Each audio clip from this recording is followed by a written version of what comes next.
शासनपति भगवान महावीर स्वामी की परम गौर तपस्वी स्वामी श्री निहाल चंद जी महाराज परम सरलात्मा दादा गुरुदेव श्री खूबचंद जी महाराज संघ संरक्षक बहुसूत्र पूज्य गुरुदेव श्री खूबचंद जी महाराज उत्तर भारतीय प्रवर्तक शासन सूर्य पूज्य गुरुदेव श्री शांति स्वरूप जी महाराज श्रवण संजय सलाहकार भीष्म पितामह राज ऋषि पूज्य गुरुदेव श्री सुमति प्रकाश जी महाराज की जय।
इतनी शक्ति हमें देना दाता,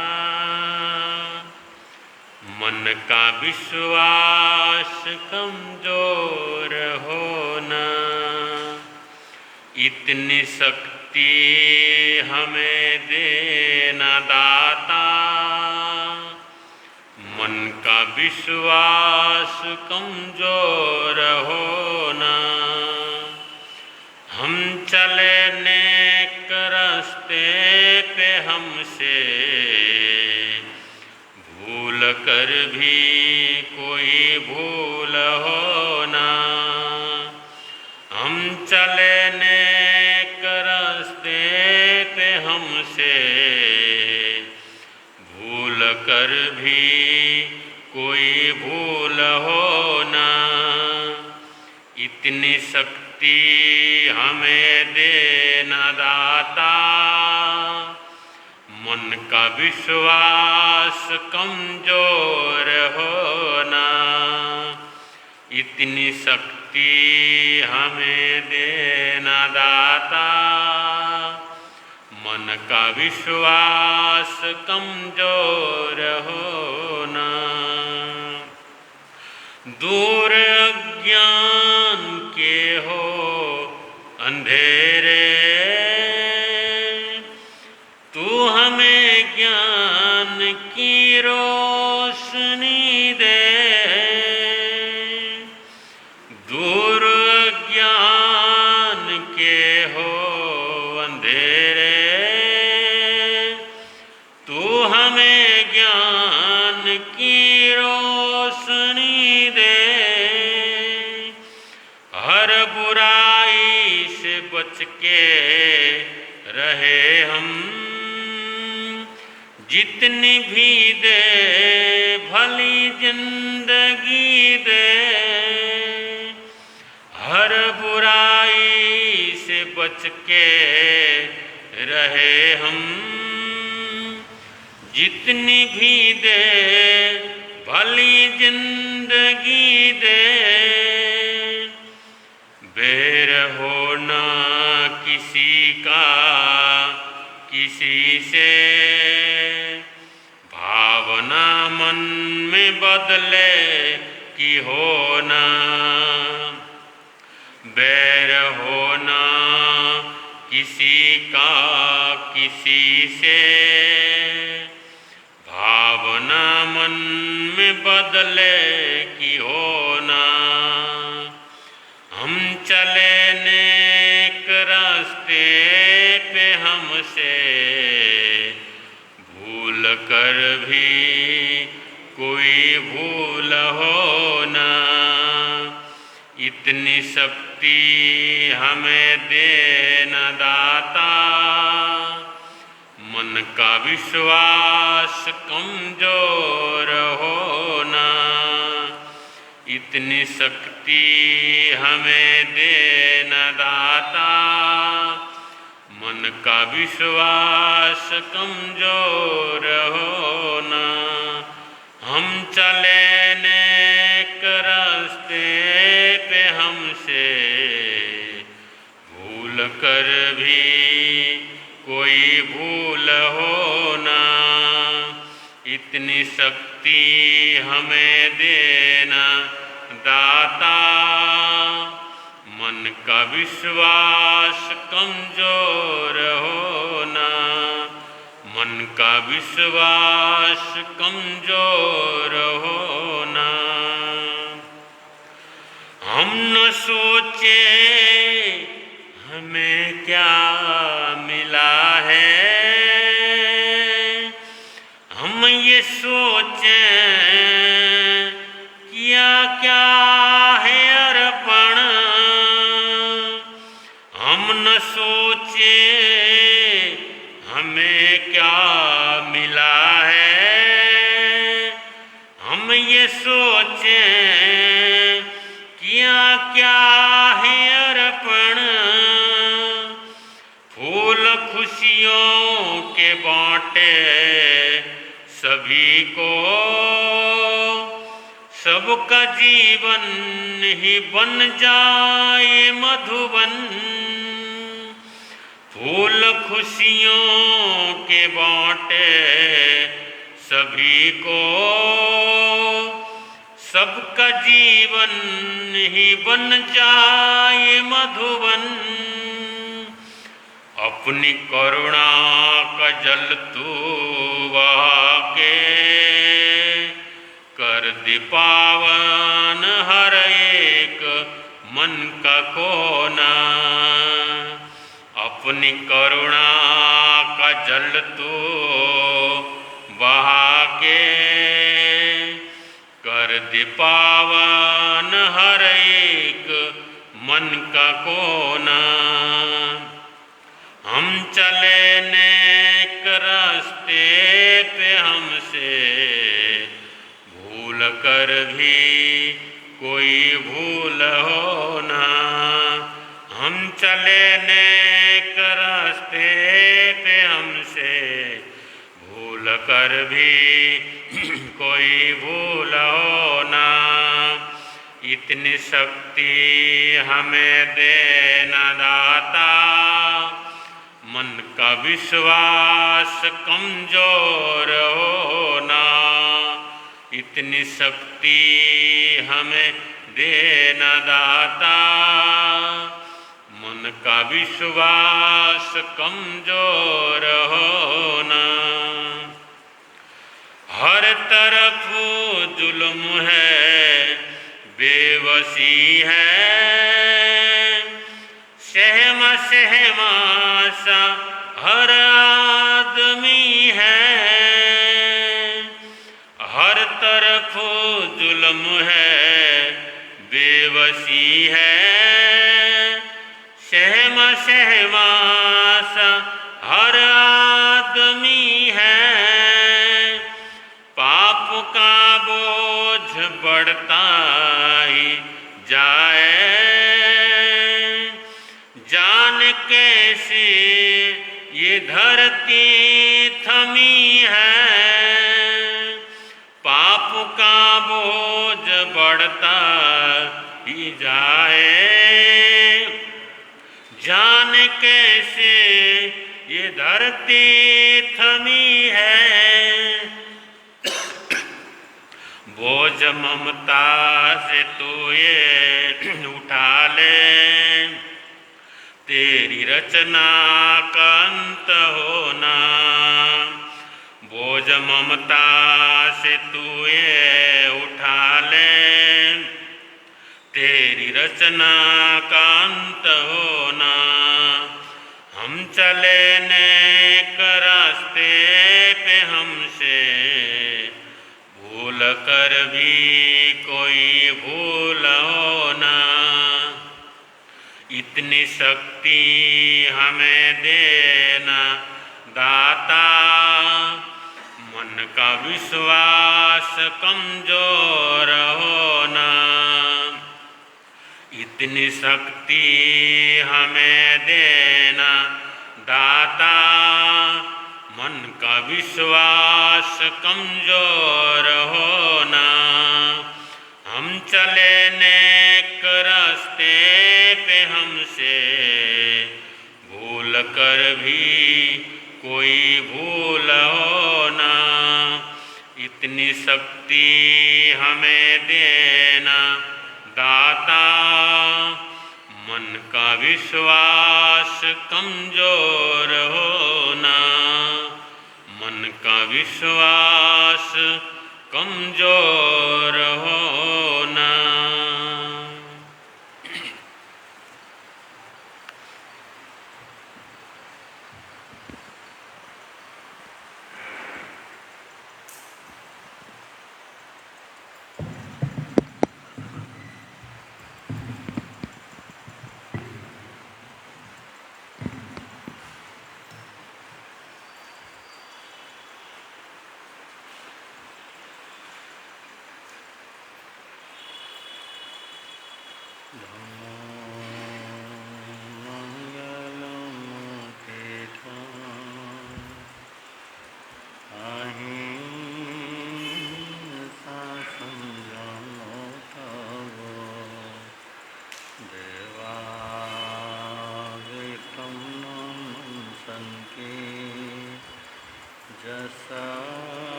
दुनिया के चराचर जीवों पर कर्मों ने जाल बिछाया है। क्या साधुग्रस्त क्या बाल वृद्ध, बस कोई न बचने पाए। अति शुभ कर्मों के आने से संतों का समागम मिलता है। जिन वाणी श्रवण करने से दुख जन्म मरण का मिटता है। दुख जन्म मरण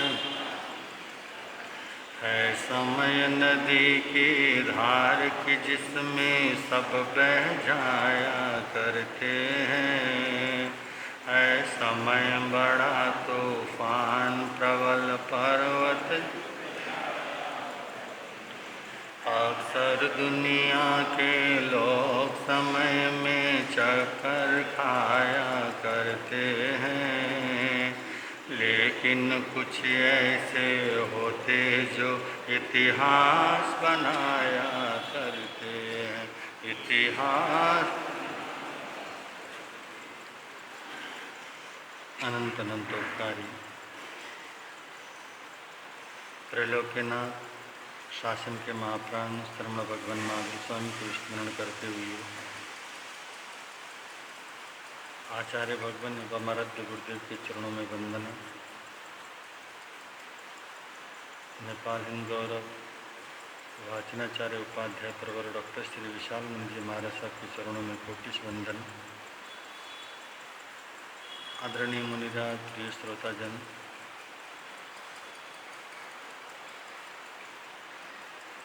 जिनेन्द्र भगवान की पावनी वाणी हम सब लोग श्रवण कर रहे हैं। कुछ अपने भाव आपके समक्ष रखेंगे, उससे पूर्व हम सब लोग रल मिल करके गाएंगे।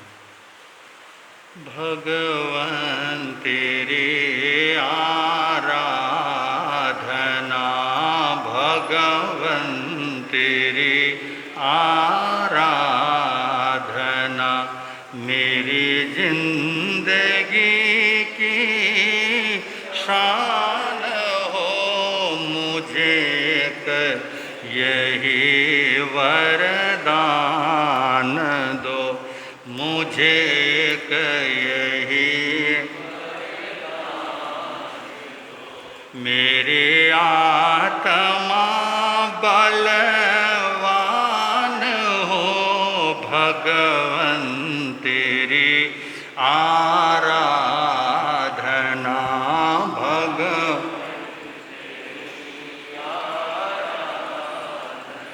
मुझे सुख की कोई परवाह नहीं, दुख में भी निकले नहीं। मुझे सुख की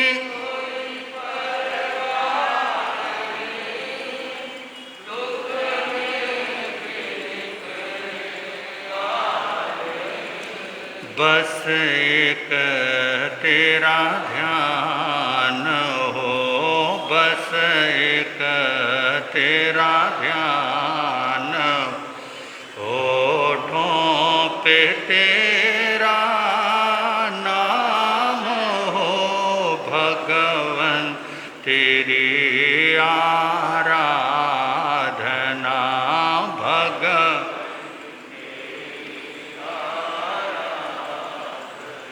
दौलत रहे या न रहे, खुशियाँ हो चाहे गम रहे।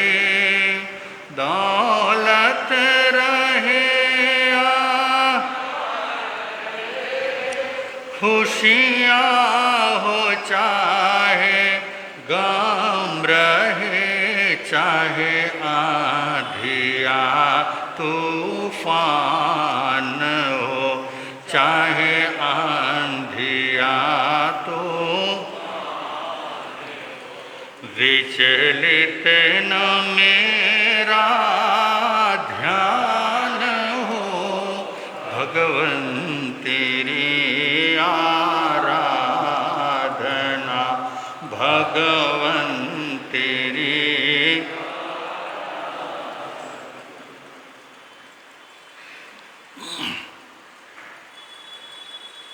अभी आप लोग एक भजन श्रवण कर रहे थे।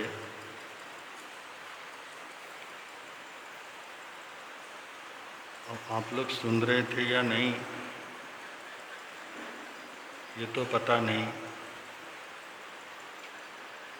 और भजन कुछ ऐसा है कि एक बार नहीं, न जाने कितनी बार हम लोग ने वो भजन सुना है। सुनना एक अलग बात होती है, समझना अलग होता है। जैसे अभी पुनीत मुनि जी महाराज ने बड़े सुंदर भजन के साथ आज की सभा की शुरुआत की थी। कौन सा भजन था?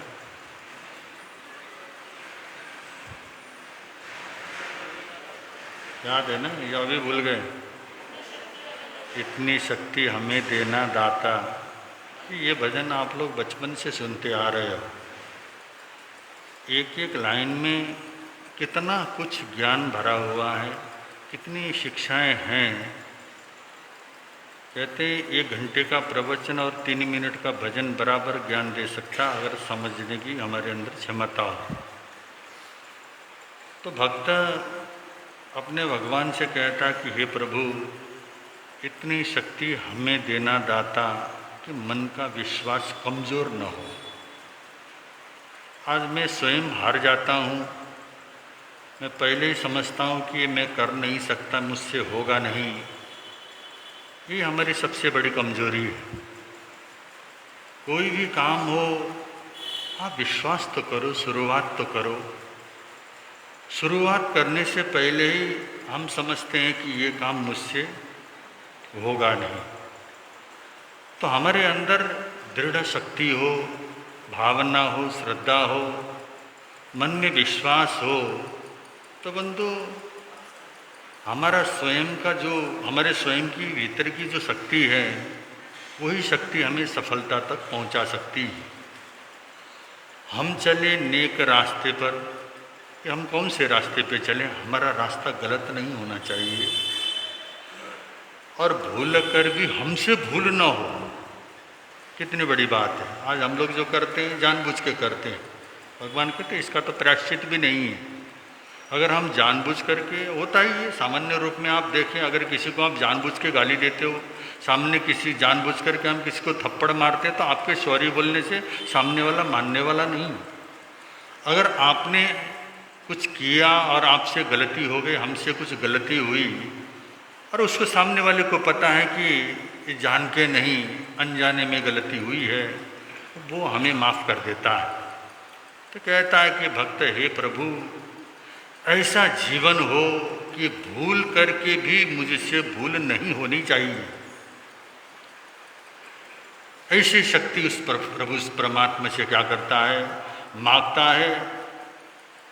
और हर बुराई से हम क्या करें, बच करके चलें।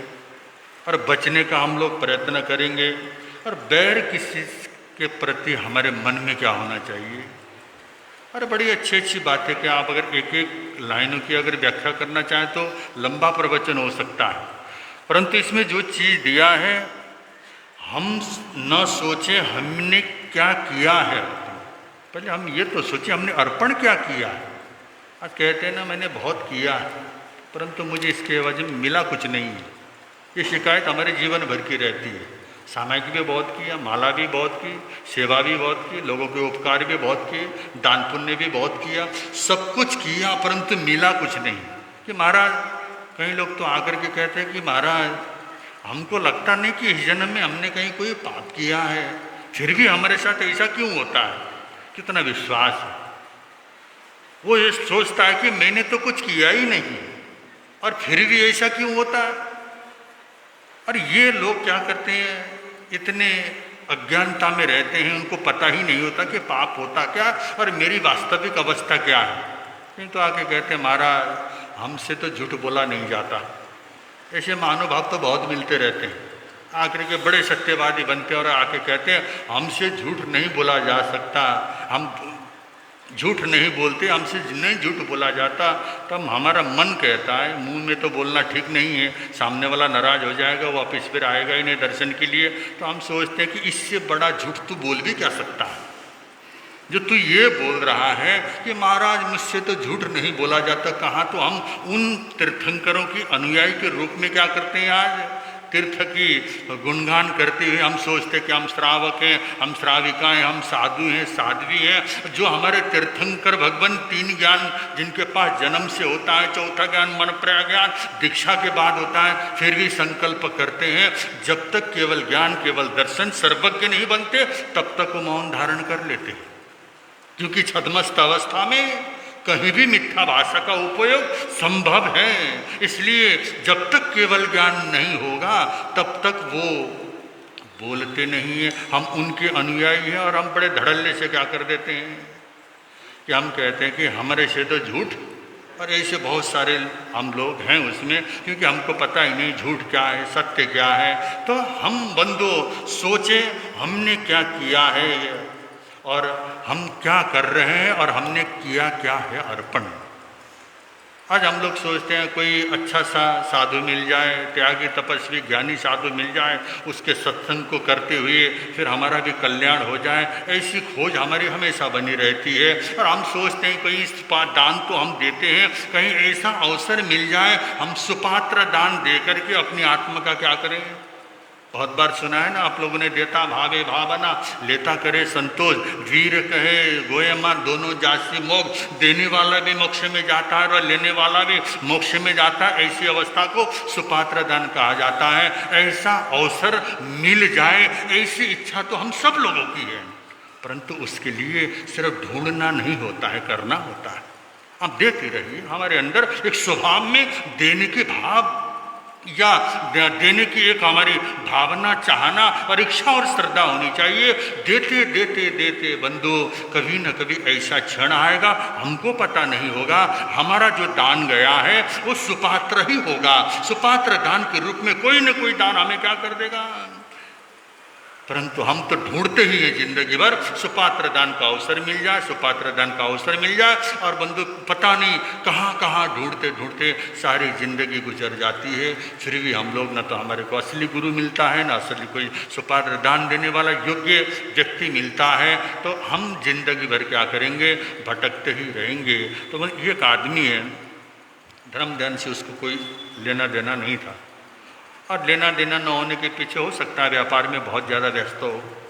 जैसे आप लोग बहुत व्यापार में व्यस्त होते हैं और आप लोग को लगता है, हम पूछते हैं ना भाई प्रवचन में क्यों नहीं आते, कहते कि महाराज सुबह 8:30 बजे दुकान में जाना पड़ता है।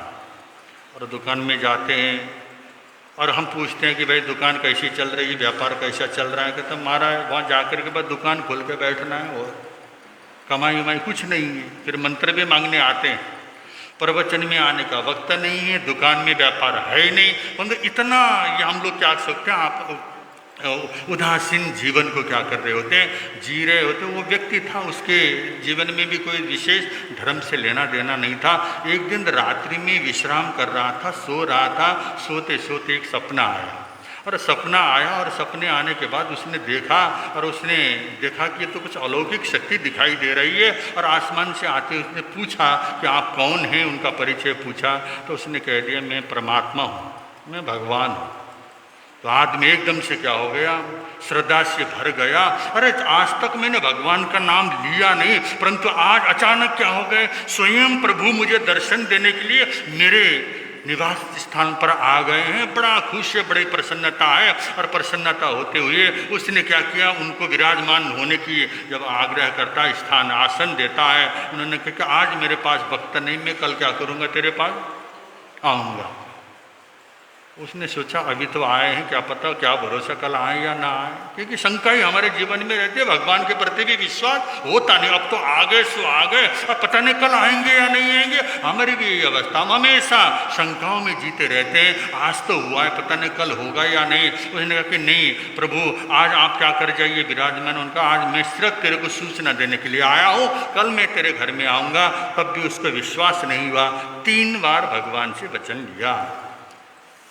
बंदो ये वचन लेना या कसम खाना, पहले भी कहा ना, झूठे लोगों का काम है। कसम तब खाया जाता है जब हमें किसी बात को सत्य साबित करना होता है, तब कसम खानी पड़ती। जो सत्य है उसके लिए तो कहीं किसी कसम की जरूरत नहीं होती, परंतु जब झूठी बात है, परंतु हमको क्या करना है, सत्य कह प्रमाणित करना है, तो हम लोग कहते हैं भगवान की कसम, तेरी कसम, माता पिता की कसम, गुरुओं की कसम, धर्म की कसम, न जाने किस किस की कसम क्या करते हैं। एक आदमी था, सामने किराने की दुकान में व्यापार करता था और वो ठीक धर्म स्थान के सामने था, इधर बाबा जी रहते थे। तो सामने वाला व्यक्ति कभी भी कोई व्यापारी आता, कुछ खोटा तोल खोटा माप बोलते हैं ना, उसमें जब कोई वस्तु नापता था, तोलता था, तो वो कहते कि इसमें तो थोड़ा है। अरे नहीं, मैं तो बिल्कुल तेरे को सही दे रहा हूँ, मैं तो कभी झूठ नहीं बोलता, मैं गलत क्या करता हूँ, व्यापार करता नहीं हूँ, तेरे को विश्वास है। सामने जो महात्मा जी उनकी कसम बोलता, हमेशा क्या करता, संतों की कसम खाता। एक दिन संतों को पता चला, उन्होंने बुलाया, अरे बेवकूफ़ तू मेरी कसम क्यों खाता है? अरे महाराज, आपकी हम सेवा करते हैं, इतना आपको भोजन पानी देते हैं, तो कम से कम हमारा व्यापार अच्छा चल जाए। अगर आपकी कसम खा लिए तो क्या हुआ, क्योंकि लोगों को विश्वास होता है, धर्म की कसम खाते हैं, साधुओं की कसम खाते हैं, भगवान की कसम खाते हैं, तो लोगों को विश्वास हो जाता है, इसलिए क्या करते हैं। तो ऐसे हम लोग असत्य को सत्य बनाने के लिए कसमें क्या करते हैं, खाते हैं। तो उस आदमी को भी विश्वास नहीं था। 3 बार क्या किया उसने, 3 बार वचन लिया, भगवान से भी कहलाया, कल आऊँगा, कल आऊँगा, कल आऊँगा। तो उसको विश्वास हुआ। प्रातःकाल को जब उठा और उठ करके उसने सोचा कि ये जो रोज़ मंदिर में जाने वाले लोग, रोज़ भगवान को पुकारने वाले लोग माला जपते हैं, पता नहीं क्या क्या करते हैं, परंतु मुझे तो भगवान क्या कर गए, अपने आप आकर के दर्शन दिए और आज मेरे घर में आने का उन्होंने वादा भी किया है। तो बोले इतनी जबरदस्त तैयारी क्या हो गई। आप लोग भी करते हो ना, ए भगवान जी आएंगे, गेट बनाओगे, फूलों से सजाओगे, न जाने क्या क्या चीज दे करके आप सोचते कि उनको इस चीज की आवश्यकता है क्या। भगवान क्या ये चाहता, फूलों से क्या करो, तुम सजा लो। अरे फूल में भी प्राण है, भगवान तो ये कहते हैं, जो फूल होते हैं ना उसमें भी जीव है। मेरे बच्चों को तोड़ करके तुम क्या कर रहे हो, उसकी हत्या करके तुम मुझे पुकार रहे हो, इससे मैं प्रसन्न नहीं होता। परंतु हमारी ये मानसिकता है। बड़े सुंदर गेट का उसने क्या किया, निर्माण किया और फूलों से उसने क्या किया, पूरा मार्ग सजाया और अच्छा सिंहासन बनाया। सिंहासन को भी फूल से उसने सजा दिया, क्योंकि भगवान ने आना है। और लाखों रुपया था तो कंजूस, लेकिन उसने क्या कर दिया, लाखों रुपया भगवान के आगमन की की तैयारी में लगाया और गांव वाले को पूरे को बुलवा दिया उसने। आज आओ तुम देखो, गांव वाले को पता तो चले मेरे घर में क्या हो गए। तुम मंदिर में जाते हो, परंतु भगवान तो मेरे घर क्या करेंगे, आज आएंगे। सारे गांव को दावत दी और अच्छे से अच्छे हलवाइयों को बुलवाया, अच्छे मिठाइयों के साथ उसने भोजन की तैयारी की। और वो सोचने लगा अब भगवान आएंगे, 9 बजे, 10 बजे, 11 बजे उसने पूरी तैयारी के साथ लंच की व्यवस्था की थी। भगवान के साथ उसकी लंच की व्यवस्था थी। सारे लोग आए और लोग भी इकट्ठे हो गए और करते करते बंधु दोपहर को 12 बज गए। 11:30-12 बजे के बीच में एक भिखारी क्या हो गया, आया, बिल्कुल फटा पुराना, पता नहीं कितने दिन से स्नान नहीं किया है, देखने में भी विवश जिसका रूप है। ऐसा भिखारी आकर के देखता है कि बच्चा भगवान तो अच्छा पकवान बन रहा है, भोजनशाला में भोजन तैयार हो रहा है। उनका मैं 3 दिन का भूखा हूँ, मुझे भोजन दे दो। उन्होंने कहा कि अभी तो भगवान आए ही नहीं, उनको भोग लगा ही नहीं, भगवान को भोग लगे बगैर तेरे को हम कहाँ से, वो भी भिखारी को भगवान के भोग लगने से पहले भोजन देना, ये तो क्या अपशकुनी ही माना जाता। उन्होंने कहा कि नहीं, ये तो भगवान आएंगे, पहले भगवान का भोग लगेगा, भगवान भोजन करेंगे, उसके बाद हम सब लोग क्या करेंगे, भोजन करेंगे, और बचा तो तेरे को क्या करेगा, मिलेगा। परंतु जिद्दी था, भिखारी था, उसको एक जगह पर तो नहीं और जगह पर भी जाना था। तो उन्होंने कहा कि मेरे को तो अभी भोजन चाहिए। वो बड़ा जीत करने लगा, माना नहीं, हटा नहीं। तब उस सेठ ने देखा था मामला गड़बड़, भगवान के आने का टाइम है, मुख्य द्वार पर आकर के ये खड़ा हो गया और भगवान इसी समय अगर आ गए तो मेरा क्या होगा, अपमान जैसा ही होगा। इसलिए इस व्यक्ति को यहाँ से हटाओ। वो माना नहीं, मतलब 2-4 आदमियों को बुला करके खदेड़ करके उसको दूर क्या कर दिया गया, घसीट करके दूर ले जा करके भगा दिया गया। और आकर के फिर वो प्रतीक्षा करने लगा, प्रतीक्षा कर रहा था भगवान आएंगे आएंगे। 12:30-1 बजे के बीच में मंदिर कबूतर आया, फड़फड़ाता हुआ, न जाने किसी पक्षी ने उसको क्या किया था, डंक मारा होगा, पूरे शरीर में से खून निकल रहा है। वो जहाँ पर भगवान का सिंहासन बनाया हुआ है, उस सिंहासन पर आकर के क्या हो गया, गिर गया। जब वो खून से लथपथ वो कबूतर आकर के उस सिंहासन पर गिरा, उस आदमी को ऐसा गुस्सा आया, अरे ये पक्षी और जो भी खून से लथपथ है, और भगवान के लिए इतना सुंदर सिंहासन सोफे के रूप में मैंने तैयार किया, और इस कबूतर ने आके क्या कर दिया, अपवित्र कर दिया। बड़ा क्रोध आया। उन्होंने कहा कि इस कबूतर के क्या कर दो, 2 टुकड़े करके इसको बाहर ले जाके फेंको और फटाफट इसकी सफाई करके, क्योंकि भगवान अब आते ही होंगे, 1 बजने वाले हैं, अब तो ज्यादा क्या करेंगे, देर नहीं करेंगे। और उस कबूतर को बंधु जो भी करना था कर दिया, उसको दूर ले जा करके कबूतर के 2 टुकड़े करके फेंक दिया गया। और भगवान की प्रतीक्षा करने लगे। करते करते 2 बज गए, 3 बज गए, 4 बजे, भगवान तो आए नहीं।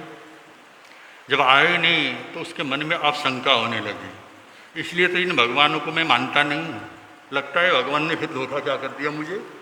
इतना खर्चा हुआ मेरा, इतने लाखों रुपया का मैंने खर्च कर दिया, हलवाई को बुलाया, भोजन तैयार किया, इतना सजावट किया, इतना सजावट करके मैंने इतना खर्च किया। भगवान आने बड़े देखते देखते बंदो शाम को 6 बज गए, सूर्यास्त हुआ।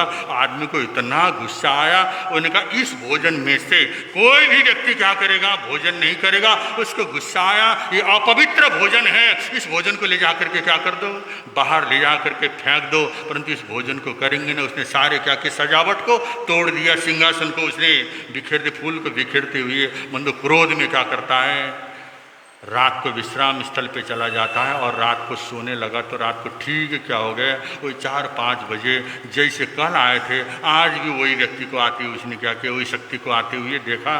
देखते उसको गुस्सा आया, इधर उधर देखने लगा, और उसने सोचा कहीं बंदूक को तो इसको क्या कर दूँ, वहीं गोली से उड़ा दूँ। इतना क्रोध से वो क्या हुआ था, भरा हुआ था कि किसने इतना मेरा खर्च करवाया, इतना बड़ा इसने झूठ बोला। मतलब उसको क्रोध आया था। और वो आकर के बिल्कुल नज़दीक आए, मुस्कुराते हुए आए, और आकर के उसने कहा कि तुमने इतना बड़ा झूठ मुझसे क्यों बोला। और जब वो थोड़ा सा ऊंची आवाज़ में बोलने लगा, वो मुस्कुराते हुए कहते हैं, अरे भोली आत्मा, कल मैं आया तो था। उनका एक तो नहीं यार, उसके ऊपर तुम झूठ बोल रहे हो। जब उसने ऐसा सवाल जवाब थे, उनका भाई तेरे को लगता है मैं तेरे पास 1 बार ने 2 बार क्या किया था, आया था। उनका 2 बार कब आया, तुम कितने बजे आए। उनका 1 बार मैं भिखारी के रूप में तेरे द्वार पर आया, और तू कल्पना कर ले तूने भिखारी की अवस्था क्या की। और दूसरी बार में कबूतर के रूप में आया, तो कबूतर के रूप में आया तो तूने क्या किया मेरे साथ, तो तू जानता है। तो बंदे यही अवस्था है। न जाने वो भगवान, वो परमात्मा कौन से रूप में कब हमारे समक्ष आए, कुछ पता नहीं चलता।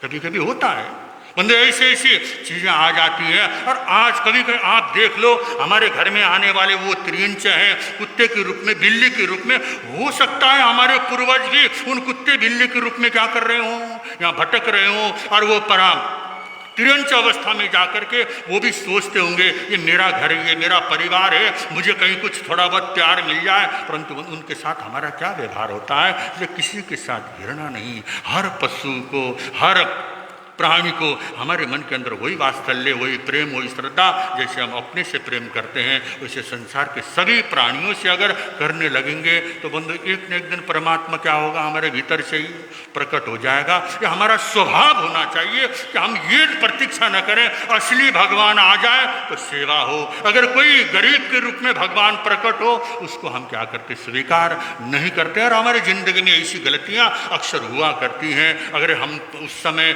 ऐसा न करते तो शायद हमारे साथ ऐसा न होता। ऐसा तो हम बहुत बार सोचते हैं, अगर उस समय मैंने थोड़ी सावधानी बरती होती तो मेरे साथ ऐसा न होता। ऐसी गलतियां हम लोग न जाने कितनी बार करते हैं। कुछ ऐसी घटना हमारे श्रेणिक चरित्र के माध्यम से भी आपके समक्ष चल रहा है। जैसे कि राजकुमार श्रेणिक जब वो यात्रा करते हुए नंदीग्राम में पहुंचता है, उस नंदीग्राम में जो सेठ महिपाल नाम का सेठ उसको मिला, और महिपाल सेठ को नहीं पता कि आज तेरे द्वार पे कौन आया है। स्वयं इस राजगिरी नगरी का राजकुमार है, प्रसेनजित महाराज का सबसे ज्येष्ठ क्या है, ये राजकुमार पुत्र है। ये उसको पता नहीं, अगर होता तो न जाने कितना वो सम्मान करता उसका, परंतु उसको ज्ञान नहीं था। यही अवस्था हमारी जिंदगी में होती है। हम भी सोचते हैं अगर भगवान असली रूप में, अरे भगवान तो न जाने कौन से रूप में हमारे समक्ष आते हैं। कम से कम हम क्या करें, हर वस्तु को, हर प्रकृति को, हर प्राणियों को उतना सम्मान देना भी क्या करना चाहिए, आ जाना चाहिए। ऐसे बंधु श्रेणिक चरित्र को थोड़ा सा आगे बढ़ा रहे हैं। श्रोता सुन लो ध्यान अगाकर, श्रेणिक चारित्र सुनाते, चारित्र सुनाते हैं, धर्म की महिमा गाते हैं।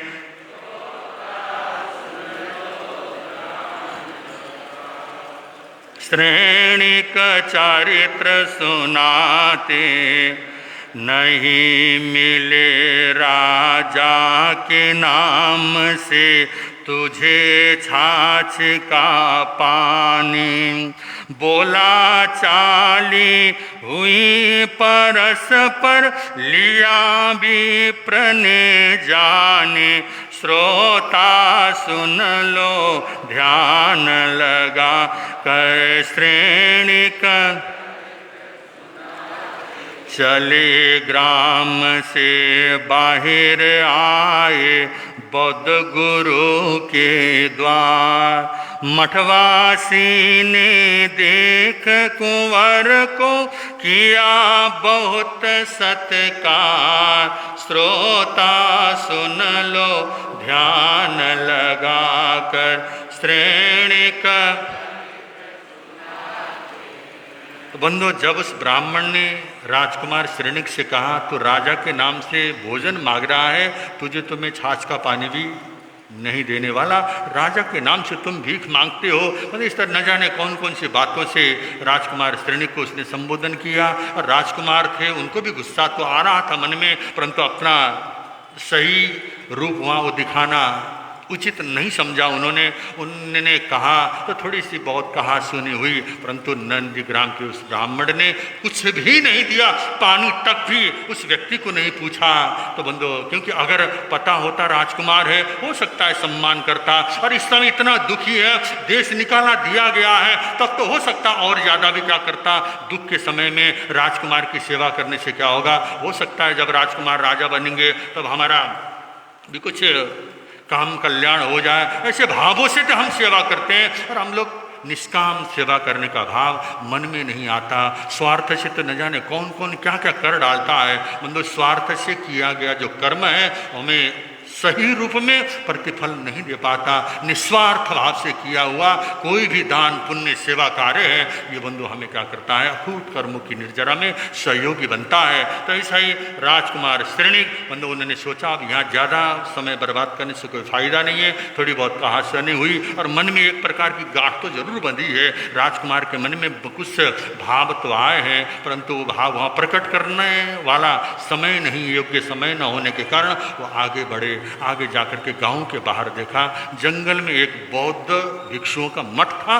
बौद्ध भिक्षुओं के मठ में बौद्ध सन्यासी और बौद्ध भिक्षु वहाँ पे दिखाई दिए। जब बौद्ध भिक्षु के उस आश्रम से होते हुए वो मठ से होते आगे जा रहा था, बौद्ध भिक्षुओं ने देखा बड़ा सुंदर सा एक युवक क्या कर रहा है, जा रहा है। उसको थोड़ा ऊपर से नीचे तक देखा, देखने पर लगा कि ये व्यक्ति कोई सामान्य नहीं है। मतलब जब ज्ञान होता है, असली और नकली का ज्ञान जब हमें हो जाता है तो असली की परख क्या करता है, व्यक्ति कर ही लेता है। और जब असली का ज्ञान उसको हो जाता है तो जीवन में बहुत कुछ क्या करता है, अपने सही कार्य कर डालता है। तो बंधु, बौद्ध भिक्षु ने अपने गुरु के पास ला करके उस युवक को जब समक्ष रखा, बौद्ध आचार्य ने ऊपर से नीचे तक देखा, लगता है कि सामान्य व्यक्तित्व तो नहीं है, और इसका भविष्य क्या है, इसका चेहरा क्या बतलाता है। मतलब सारी चीज़ें उनको क्या करा, आईने के समान, दर्पण के समान सब कुछ दिखाई दिया। तब उसने अपने शिष्यों से कहा, इसकी खूब सेवा करो, खूब खातिरदारी करो, हो सकता है इसका भी प्रतिकूल समय चल रहा है, प्रतिकूल समय के कारण ये देश से बाहर घूम रहा है, ऐसा लगा। और उन्होंने खूब अच्छे से भोजन पानी करवाया। और करवाने के बाद बंधु, सेवा पानी होने के बाद श्रेणिक कुमार के साथ बैठते हैं और बौद्ध आचार्य बैठ करके कहते हैं, क्या तुम हमारी इस सेवा से प्रसन्न हो। और पहले ही वो गदगद था, उसने सोचा इतना सम्मान, इतना प्यार, इतना वात्सल्य, और वात्सल्य के साथ जो भोजन दिया है। और बंधु, ऐसे समय में दिया गया भोजन वो अमृत के समान क्या होता है। और बंधु, कितना मूल्य था उस एक समय का भोजन का। और वो कहते हैं कभी प्यासे को पानी पिलाया नहीं, बाद अमृत पिलाने से क्या फ़ायदा। प्यास के समय में हम पानी नहीं पूछते, और जब बंदो प्यास नहीं होती उस समय उसको अमृत ही दे दो तो उसका मूल्य नहीं होता है। ऐसे बौद्ध आचार्य बंधु उन्होंने श्रेणी कुमार के साथ वार्तालाप सत्संग करना प्रारंभ किया। करते करते बंधु बौद्ध आचार्य कहते हैं, हे कुमार, अगर तुम मेरी सेवा से, हमारी सेवा से प्रसन्न हो, हम तुमसे एक वचन चाहते हैं। उन्होंने कहा कि मेरे पास तो कुछ भी नहीं है, मेरे पास तो न घर है न बाहर है, मैं तो जो तन में पहनी हुई वस्त्र है उसके सिवाय मेरे पास और कुछ भी तो नहीं है। उन्होंने कहा जो भी कुछ हो हम जानते हैं कि तुम कौन हो, और हमें तुम्हारे लक्षणों से क्या कर रहा पता चल रहा है, तुम्हारे व्यवहार से पता चल रहा कि तुम कौन हो। उन्होंने कहा कि हाथ जोड़ करके कहा, आप जो भी कहेंगे वही मैं स्वीकार करूंगा, वही आपके मेरे से भोग बन पड़ता है तो कार्य में करने को तैयार हूँ, राजी हूँ। तब बौद्ध आचार्य ने कहा, जब तुम भविष्य में राजा बनोगे तब तुम हमको क्या करना, राजगुरु बनाना। ऐसा वचन क्या कर लिया, उन्होंने ले लिया। और बंधु राजकुमार सोचने लगा, अभी तो मैं दर दर का क्या कर रहा, ठोकरे खाने वाला एक मुसाफिर की तरह चल रहा हूँ, मेरे पास कुछ भी नहीं है, और ये कहते हैं कि तू भविष्य में राजा बनेगा, उस समय तुम हमको राजगुरु बनाना।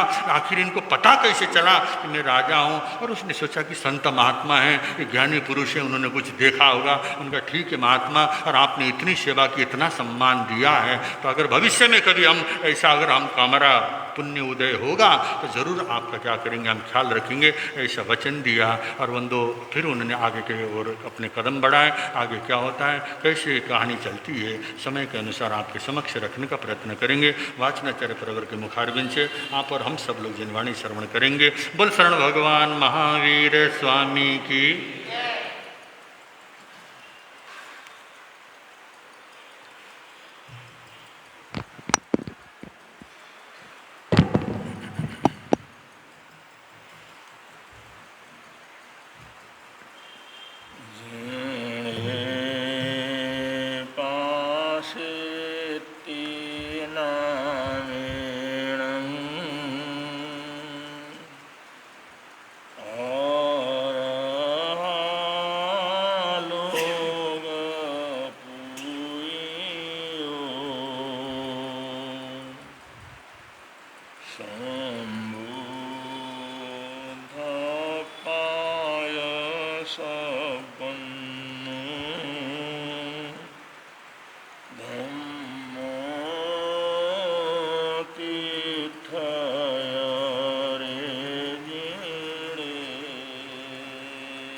हम लोग अनुयोग के माध्यम से शरण करणानुयोग के तपाचार में प्रवेश करने जा रहे हैं।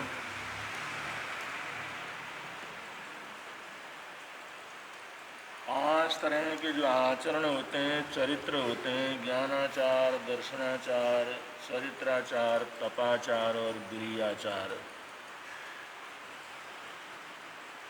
जो वीतराग साधक इन्हीं पांच आचारों में लगातार पुरुषार्थ करते रहते हैं। दीक्षा से लेकर के मरण समय तक उनका पुरुषार्थ चलता रहता है। तो ये तपाचार का स्वरूप क्या है, ये कुछ विवेचन चल रहा है।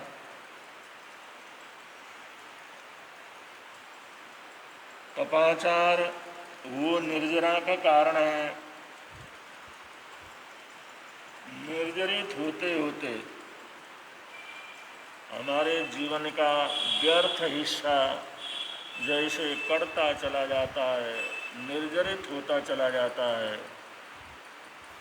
जैसे एक पत्थर में से मूर्ति प्रकट हो जाती है, ऐसे ही हमारे जीवन से परमात्मा का स्वरूप प्रकट होता है। अब जो अनगढ़ पत्थर है वो तो सिर्फ पत्थर ही रहता है, लेकिन उस पत्थर का जो व्यर्थ का हिस्सा होता है, अनावश्यक हिस्सा होता है, वो मूर्तिकार धीरे धीरे धीरे धीरे उसको काटता चला जाता है।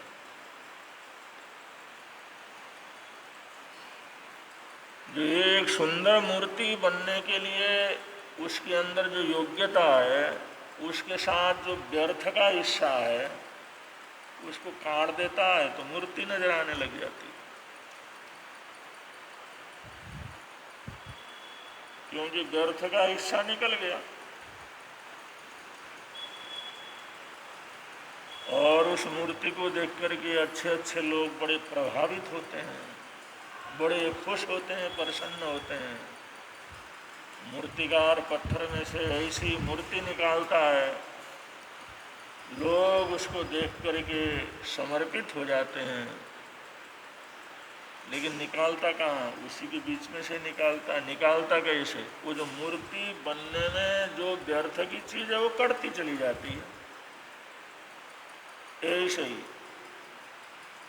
हमारे जीवन में जो क्रोध, मान, माया, लोभ आदि 18 पाप और आश्रव कर्म का बंधन, उससे अपरंपार व्यर्थ की चीजें जो भरी पड़ी हैं हमारे जीवन के साथ, हमारी आत्मा के साथ, हमारी चेतना के साथ, वो तपाचार के द्वारा तपस्वी उन सभी व्यर्थ के हिस्सों को निर्जरित करता चला जाता है। जब व्यर्थ के हिस्से को निर्जरित कर लेता है तो इसी जीवन में वो परमात्मा का स्वरूप उसका प्रकट होता है। लोग कहते हैं परमात्मा को तो नहीं देखा, लेकिन आँख से अलग परमात्मा क्या होगा। लोग जब बहुत प्रभावित होते हैं तो कहते हैं परमात्मा को तो हमने नहीं देखा, ईश्वर को तो नहीं देखा, लेकिन आँख से अलग ईश्वर क्या होगा। उसी के अंदर ईश्वर नजर आने लगता है, परमात्मा नजर आने लगता है, भगवान नजर आने लगता है। ये सब चमत्कार इस तपस्या का चमत्कार, व्यर्थ की चीजों को जलाने का, तोड़ने का, नष्ट करने का, निर्जरित करने का ये परिणाम। तो उसके लिए शास्त्रकार कहते हैं है तो सब कुछ हमारे अंदर ही, लेकिन बस उसके सही ज्ञान, सही समझ और सही विश्वास, अटूट विश्वास और उसके ऊपर कर्म करने की जरूरत होती है। बस सही समझ पैदा हो जाती है तो इंसान को ऐसा मौका मिलता है, उस मौके का बड़ा भारी अच्छा लाभ ले सकता है। जैसे महाराज जी ने अभी बतलाया, शरण्य कुमार उस गांव के अंदर भी गया। अगर सेठ वो जो व्यक्ति जिसकी दुकान में गए उनका सम्मान करता तो जिंदगी भर के लिए एक राजकुमार को अपना मित्र बना सकता था, लेकिन लड़ झगड़े करके उसने बैर का बंधन किया। वही आश्रम में गए तो आश्रमाधिपति ने कहा इनका सम्मान करो। वहाँ पर तो ये बात हुई, अगर मेरी पुण्यवानी अगर लौटी तो तुम्हारी बात सच हुई तो मेरे गुरु आप होंगे। अब ये समय समय की बात रहती है। इंसान समय को पकड़े, समय में जो करना चाहिए वो अच्छी तरह से करे, ये सम्यक बोध उसको प्राप्त हो जाए तो दुख दर्द तकलीफें दूर होने में कोई टाइम नहीं लगता।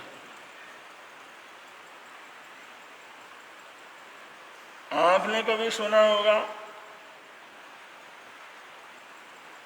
शिरडी तो गए होंगे, शिरडी साईं बाबा का क्षेत्र है, हम भी गए 3-4 बार, क्योंकि महाराष्ट्र में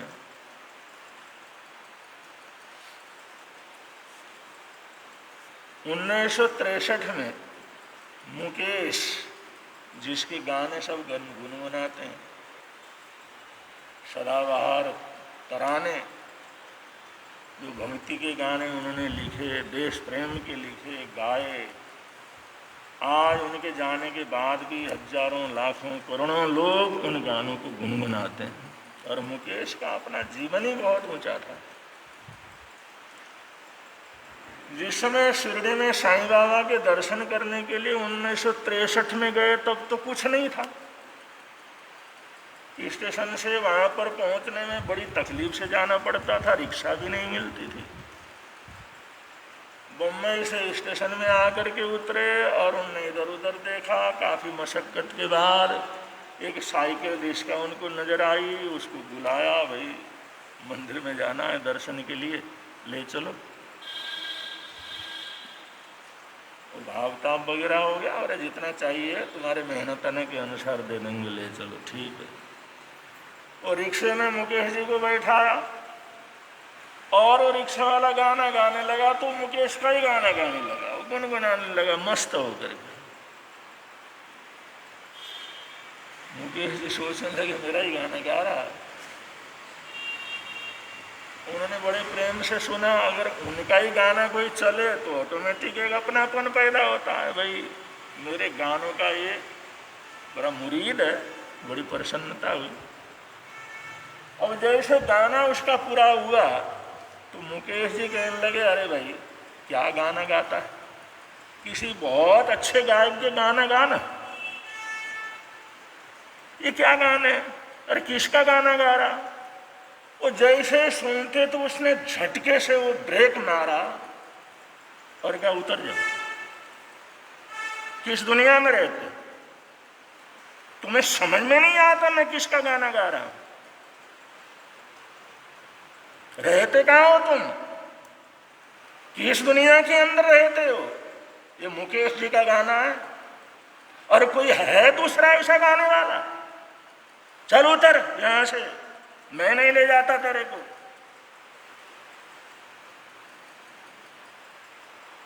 मुकेश जी सोचने लगे भाई इसको कितना जो है। उन्होंने कहा भाई तो नाराज न तो, चलो गा ले तुम। ये तुम्हारे को समझ में नहीं आता क्या बोलते हो, उसके गाने क्यों गा रहा। उन्हें कहना भाई मेरे से गलती हो गई, तुम गा ले, लेकिन मेरे को दर्शन करवा करके स्टेशन में छोड़ दे, और जितना और पैसा चाहिए तो, क्योंकि दूसरा मिलना नहीं, हम दूर से आए हैं, इतना हमारा काम कर दे। तुम गा ले, उनका ही गाता है तो गा ले, मुकेश जी का ही गा ले, हाँ ऐसा बोला ना। और वो मंदिर में ले गया, दर्शन वगैरह करवाए, वापिस इस समय उसी में जो स्टेशन के लिए रवाना हुए। उन्होंने कहा भाई घर में क्या है। उन्होंने कहा 2 बच्चे हैं साहब, एक लड़की है मंदिर के बाहर, वो अगरबत्ती वगैरह बेचती है गुजारा करने के लिए, एक लड़का है मेहनत मजदूरी करता है, और मैं रिक्शा चलाता हूँ। उन्होंने कहा बच्चों की पढ़ाई। उन्होंने कहा साहब हमारे पास कहाँ है पढ़ाई करवाने के लिए, चाहता तो मैं भी हूँ, बच्चे अच्छे हैं, होशियार हैं, मेरी भी इच्छा होती है मैं पढ़ाऊँ, लेकिन हमारे पास कुछ नहीं, गुजारा ही बसर मुश्किल से होता है, तो उनकी पढ़ाई क्या कराऊँ। चल रहा है ऐसा, और ऐसा गया कि फिर गाना गाना शुरू कर दिया उसने, मुकेश जी के गाने गुनगुनाने शुरू कर दिए। उन्होंने कहा भाई तुम मुकेश जी से मिलना चाहते हो, मुकेश जी के तुम बहुत जो है मुरीद हो, बड़ा मान करते हो उनका, उनसे मिलना। उन्होंने कहा क्या साहब क्या मजाक करते हो, हम कहाँ से मिलेंगे, वो कहाँ राजा, कहाँ गंग तेली, कहाँ मैं एक गरीब रिक्शे वाला, और वो कहाँ मुकेश जी, आप क्या मजाक करते हैं साहब, हम और मुकेश जी मिल सकते हैं कभी। उन्होंने कहा देखो मुकेश जी मेरे बड़े अच्छे दोस्त हैं, मैं जानता हूँ, अगर तुम चाहो तो मैं उनसे मिलवा सकता। उन्होंने कहा साहब कहाँ शिरडी और कहाँ बम्बई, अपने पास कुछ है तो नहीं है, क्या मुकेश जी से मिलेंगे बम्बई जा करके। उसकी आंखों से आंसू बहने लगे, उन्होंने उसका कंधा थपथपाया। उन्होंने कहा उसकी चिंता नहीं कर, तो इतना उनको मानता है ना, तो मैं जरूर तेरे को मिलवा दूंगा उनसे, कि मैं बम्बई रहता, मेरे साथ चल। उनके साथ फिर हमारा खर्च वगैरह 1-2 दिन। अरे जिसको तो इतना प्रेम करता है उसको मिलने जाएगा तो उसमें कमी क्या रहेगी भाई। वो अपने घर में गया, चाय पानी वगैरह उनको कराया, छोटी सी झोपड़ी, और वहाँ से जो रिक्शा वगैरह 2 दिन के लिए वहाँ रखा और उनके साथ वो बम्बई गया। बम्बई को जिस समय देखा उसने सोचा वे मैं तो स्वर्ग में आ गया। और कहाँ बम्बई शहर, बम्बई नगरी। अब जो जिससे मुकेश जी अपने घर पहुँचे, बंगले में जैसे गए तो अंदर नितिन जी उनके पिए जो बैठे हुए थे, उनका नितिन इनके जरा इनको अटेंड कर ले, मैं जरा नहा धो करके आता हूँ। उन्हें सोचा जाते जाते किसी का घर होगा तो वहाँ पर जो ये आएगा, इसको जाना होगा वहाँ पर, साहब के घर कहाँ है, कैसे मिलाते हैं। उसने बड़े अच्छे ढंग से उसको अटेंड किया और ले जा करके वो नितिन था उसने अपने बैठक में बैठाया। वो बैठक देख करके, मुकेश जी का बैठक देख करके ठगा रह गया। साहब ने क्या दिखा दिया मेरे को साहब। अब जिस समय देखा, आंखें फाड़ फाड़ करके चारों तरफ देख रहा था, तो वहां पर मुकेश जी का फोटो लगा हुआ था और उस फोटो के नीचे लिखा हुआ था मुकेश चंद्र माथुर, मुकेश चंद्र माथुर। तो उनका पीए जो था नितिन, उससे कहा साहब आप भी मुकेश जी को मानते हो? हम भी मुकेश जी को मानते। ये फोटो तो मुकेश जी का फोटो है, वही मुकेश जी ना, वही सिनेमा में जो गाते हैं, जिसके गाने दुनिया भर के लोग गाते हैं, वही मुकेश जी। तो उसने हाथ झुके, आप लोग भी उनको बहुत मानते हैं। अरे इनका ही तो ये मकान है। अच्छा ये मुकेश जी का ही है क्या? उनका ही फोटो है? अरे उनका ही तो है।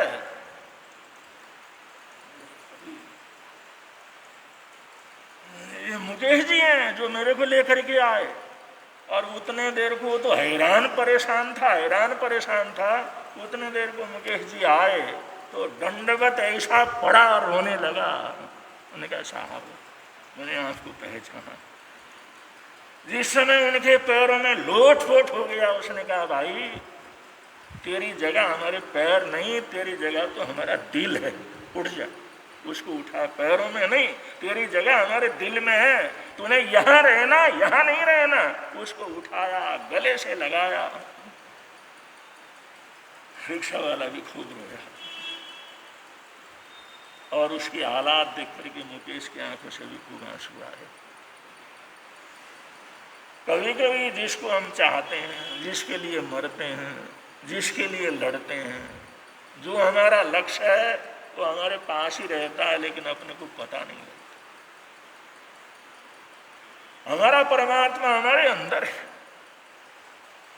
हमारा ईश्वर हमारे अंदर है, हमारा आराध्य हमारे अंदर है, हमारा परम मित्र हमारे अंदर है, लेकिन हम कभी जिंदगी में उसको पहचानते नहीं हैं। तो ये तपाचार उसका पहचान करवाता है। तपाचार उसको पहचान करवाता है। जिसके लिए तुम भाग रहे हो, जिसके लिए ढूंढ रहे हो, जिसके लिए मर रहे हो, जिसके लिए तड़फ रहे हो, वो कहीं बाहर नहीं है, तुम्हारे अंदर ही। मुकेश जी ने उनको सांत्वना दी, बैठाया, 2 दिन वहां पर रखा, बम्बई घुमाया और उन्होंने कहा देखो बच्चों को स्कूल दाखिल कर दो और बच्चों का जो भी खर्च रहेगा वो सारा हर महीने तुम्हारे पास पहुंच जाए। नई रिक्शा लेने के लिए उसको पैसे दिलवाए और साधन बहुत से सामान दिलवाए। टिकट करवा करके बड़े सम्मान से मुकेश ने उस रिक्शे वाले को जो शिरडी वापस भेजा, लेकिन उसकी तो जिंदगी क्या हो गई बदल गई। और कभी कभी कोई चांस ऐसा होता है, कोई मौका ऐसा होता है, कभी कभी मिलना ऐसा होता है, कभी कभी अपना आराध्य, अपनी पुण्यवानी ऐसा लेकर के सामने आता है, उस व्यक्ति का सारा दुख दर्द दूर हो गया। उसने कहा बच्चों की जितने भी पढ़ाई होगी वो सब मैं कराऊंगा। तो बंधु उस रिक्शे वाले के लिए मुकेश से बढ़ करके भगवान क्या हो सकता है? वो तो यही कहेगा भाई हमने तो भगवान को नहीं देखा, लेकिन आँख से अलग भगवान कोई होता होगा, इसकी हमारे को कोई भरोसा नहीं ना कि अपने को जरूरत है। तो लोगों की श्रद्धा होती है, भक्ति होती है, समर्पण भाव होता है, अपनी जरूरतों को कोई पूरा कर देता है, अपनी आवश्यकताओं को पूरा कर देता है, निस्वार्थ भाव से प्रेम देता है, तो यहाँ पर प्रत्यक्ष भगवान के दर्शन होते हैं। लोग कहते तो हैं भगवान होते हैं, लेकिन आपसे अलग भगवान क्या होगा। हमने तो आपके अंदर ही भगवान के दर्शन कर लिए। तो बंधु, ये जो अपने आप को पहचानना, ये अपने आप को जनवाना, ये अपने नजदीक लेकर के चलना, ये जो हमारा ऊर्जा शरीर है, जो इतना शक्तिशाली है, इतना बलशाली है, जिस ऊर्जा को बढ़ा करके हम दुनिया के सब कामों को आसान कर सकते हैं, ये भौतिक शरीर के चक्कर में पड़ करके हम ऊर्जा शरीर को भूल जाते हैं। लेकिन तपस्वी कहता है, इसका सबसे पहला सूत्र है कि मैं ये शरीर नहीं हूँ। वो सोचता है, वो तादात्म्य को तोड़ता है, ये जो मेरा शरीर है ये मैं नहीं हूँ, मैं ये देह नहीं हूँ, मैं ये शरीर नहीं हूँ, भौतिक शरीर नहीं हूँ, ये जो है संकल्पना करता। और लेकिन ये शरीर नहीं हूँ कहने मात्र से पूरा नहीं होता, क्योंकि ये नकारात्मक शब्द हो जाता, ये वाक्य नकारात्मक हो जाता है। मैं ये शरीर नहीं हूँ तो ये नकारात्मक होता है, और नकारात्मक जो वाक्य होता है उसको सकारात्मक वाक्य से ही तोड़ा जा सकता है। नकारात्मकता को सकारात्मकता से तोड़ा जा सकता है। इसलिए अगर कोई ऐसा सोचता है मैं ये शरीर नहीं हूँ, ये शरीर से अलग हूँ, ये शरीर मैं नहीं हूँ, वहाँ पर भी पूरा नहीं होता। तपस्वी इस संकल्प को मजबूत करता है कि मैं ये भौतिक शरीर नहीं हूँ, मैं ऊर्जा शरीर हूँ, मैं सूक्ष्म शरीर हूँ, मैं ऊर्जा शरीर हूँ। उस शरीर के अंदर होने का संकल्पना को दोहराता है। अगर इस संकल्पना को इतना मजबूत कर ले, मैं ये शरीर नहीं हूँ, ऊर्जा शरीर के अंदर है, वही मैं वास्तव के अंदर हूँ, तो ये हमारा शरीर व्यर्थ हो जाता है, इसकी आवश्यकताएं व्यर्थ हो जाती हैं, इसका आकर्षण व्यर्थ हो जाता है। अगर इस शरीर के कानों का आकर्षण व्यर्थ हो जाए तो कान के लिए क्या करेंगे हम? इस शरीर के चेहरे का जो मूल्य न रहे तो उसको सजाने के लिए कहाँ कोई खर्च करेगा? इस शरीर का मूल्य नहीं रहेगा तो इसके लिए कौन जो इतना खपेगा? जब वो ऊर्जा शरीर के अंदर पहुंचता है और ये संकल्पना को मजबूत करता है कि मैं भौतिक शरीर नहीं हूं, ये हाथ मेरे हाथ नहीं है, ये पैर मेरे पैर नहीं है, ये शरीर मेरा शरीर नहीं है, ये सिर्फ मिशन मात्र है, मैं तो वास्तव के अंदर ऊर्जा शरीर हूं। जब तपस्वी इस शरीर के साथ तादात्म्य को तोड़ करके, अपने परिचय को तोड़ करके, जब ऊर्जा शरीर के साथ वो परिचय को जोड़ लेता है, तो फिर उसका सुनना, उसका सूंघना, उसका देखना, उसका खाना पीना, ये सारे इंद्रियों के भोग वो सब व्यर्थ हो जाते हैं, वो आकर्षण व्यर्थ हो जाता है। अरे इस समरी के ऊपर जब आकर्षण ही नहीं है, वो सोचता है तो मेरे लिए लट्ठी के समान है,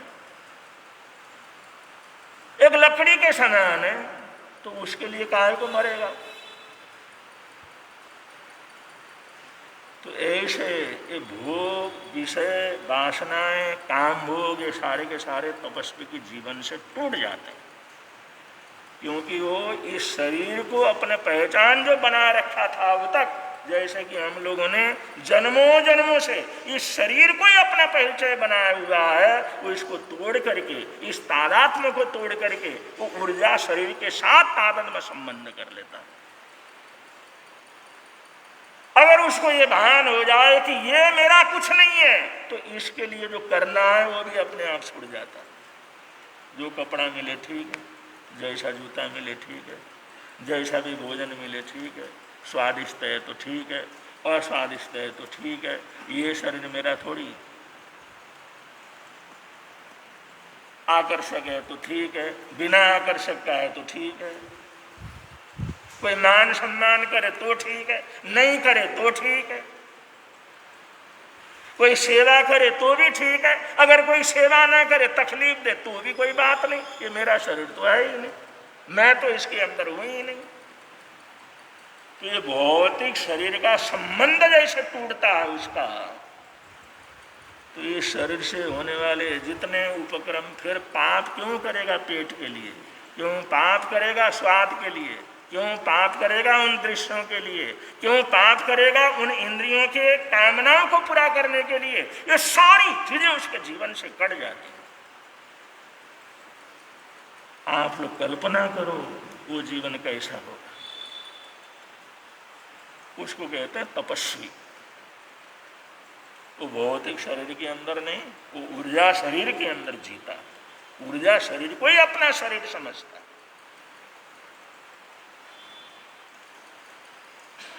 उसके बाद जो आराधनाएं होती हैं, साधनाएं होती हैं, वो इतने जबरदस्त होती हैं, इतने कर्मों की निर्जरा होती है, जन्मों जन्मों के पाप झड़ने लग जाते हैं। इसलिए निर्जरा का बड़ा भारी महत्व है, तपस्या का बड़ा भारी महत्व है। तपाचार का विवरण चल रहा है, आगे जैसा मौका लगेगा, जैसा समय होगा, आप लोगों के समक्ष उन विवेचन को लाने का प्रयत्न करेंगे। अब 12 प्रकार की तपस्या की तरफ हम आगे बढ़ रहे हैं और धीरे धीरे थोड़ा थोड़ा करके अनशनादि बाह्य तप और विनय आदि आंतरिक तप के 12 प्रकार की तपस्याओं का परिचय, उसके संबंध में जो जानकारी है, महापुरुषों का शोध है, भगवान महावीर स्वामी का संदेश है, उसको थोड़ा थोड़ा अपने बुद्धि से जितने समझ में आता है उतना समझने का प्रयत्न करेंगे। तो बड़े प्रेम से आप लोग बोलेंगे, मिलता है आनंद प्रभु की वाणी से, मिलता है आनंद प्रभु प्रवर्तक शांति गुरुवर प्यारे, प्रवर्तक शांति गुरु जीवन नैया के रखवारे, जीवन नैया के जोड़ गए संबंध प्रभु की वाणी से, जोड़ गए संबंध प्रभु की वाणी से, मिलता है आनंद प्रभु। आज के एकासना व्यासने का बचखान, अगर किसी का एकासना व्यासना हो तो आज के एकासने व्यासने का अपने अपने बंधान के अनुसार बचखान पशवंते पड़िकौन त्याग बोसरे बोसरे। आज का आयमिल श्री विजय जी जैन, पप्पू जैन, उनका आज आयमिल है। आज का आयमिल बसवंते पड़िकौन बोसरे बोसरे। तपस्या करने वालों को, तपस्या करने वालों को, अगर किसी का आज का उपवास हो तो आज के उपवास का प्रत्याख्यान।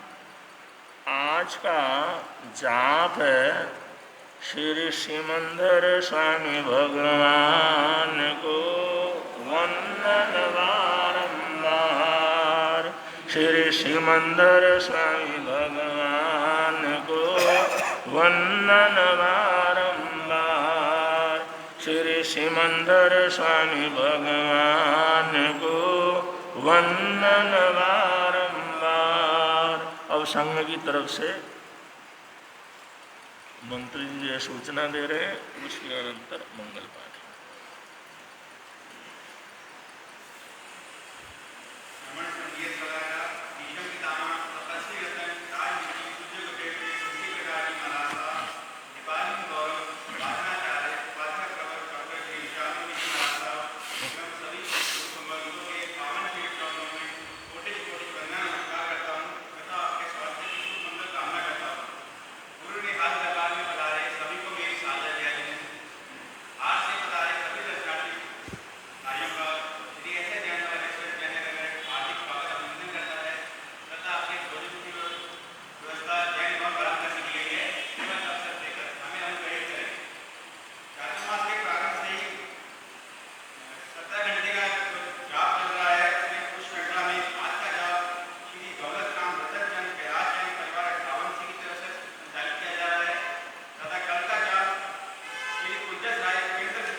आप सबके लिए, हम सबके लिए बड़ी प्रसन्नता का विषय है। आराध्य गुरुदेव के तबीयत पहले से सुधार के ऊपर है। पीछे काफ़ी तकलीफ हो गई थी और सामूहिक रूप से आप लोगों ने जाप किया और हमारे सभी संत और विशेष रूप से अभिषेक मुनि जी महाराज साहब, तीर्थेश मुनि जी महाराज साहब के अथक प्रयत्न से, अत्यंत सेवा से और संघ की तरफ से दवाई बूटी, डॉक्टर, उन सारी की व्यवस्था इतने द्रुत गति से हुई है जिससे उनके क्रिएटिनाइन बढ़ रहे थे और बड़ी चिंता का विषय हो गया था। लेकिन कल वापस टेस्ट करवाया तो क्रिएटिनाइन 1% नीचे वापस आ गए हैं और बड़ी खुशी और प्रसन्नता का विषय है। और आराध्य गुरुदेव को बिल्कुल ही भूख नहीं लग रही थी, बिल्कुल ही खाते नहीं थे। आज थोड़ा सा रुचिपूर्वक उन्होंने कुछ ग्रहण किया है थोड़ा सा, तो क्योंकि यहाँ से जाप वगैरह हुआ था तो सारे देश में बात फैल गई थी और जगह जगह पर जाप हुए, जगह जगह पर पाठ हुए, जगह जगह पर मंगल कामनाएं हुई और संतों की सेवा, संघ की सेवा, आप लोगों की सेवा से आराध्य गुरुदेव, उनका स्वास्थ्य बड़ा सुंदर और अच्छा होता चला जा रहा है। जल्दी से जल्दी गुरुदेव का स्वास्थ्य अच्छा हो, ऐसी मंगल कामनाएं करते हैं। लेकिन एकदम नज़दीक जा कर के दर्शन करने से थोड़ा बचें, क्योंकि आजकल कुछ बीमारियां वगैरह भी चल रही हैं। और दूसरा, मंगल पाठ उनसे लेना नहीं और संत किसी से भी ले सकते हैं जिससे उनको जोर न पड़े। और दूर से दर्शन करने का आप लोग प्रयत्न करेंगे, मंगल कामनाएं करेंगे। आप लोगों की मंगल कामनाओं से आराध्य गुरुदेव की तबीयत जल्दी से जल्दी बहुत अच्छी हो जाएगी, ऐसा पूरा विश्वास है। इन्हीं मंगल कामनाओं के साथ मंगल पाठ दे रहे हैं। श्री जतारि मंगलम, अरिहंता मंगलम, सिद्धा मंगलम, साहू मंगलम, केवली पुनः धम्मो मंगलम। चत्तारि लोकोत्तमा, अरिहंता लोकोत्तमा, सिद्धा लोकोत्तमा, साहू लोकोत्तमा, केवली पुनः धम्मो लोकोत्तमो। चत्तारि शरणं प्रपद्यामि, अरिहन्ते शरणं प्रपद्यामि, सिद्धे शरणं प्रपद्यामि, साहू शरणं प्रपद्यामि, केवली पुनः धम्मं शरणं प्रपद्यामि। ये चार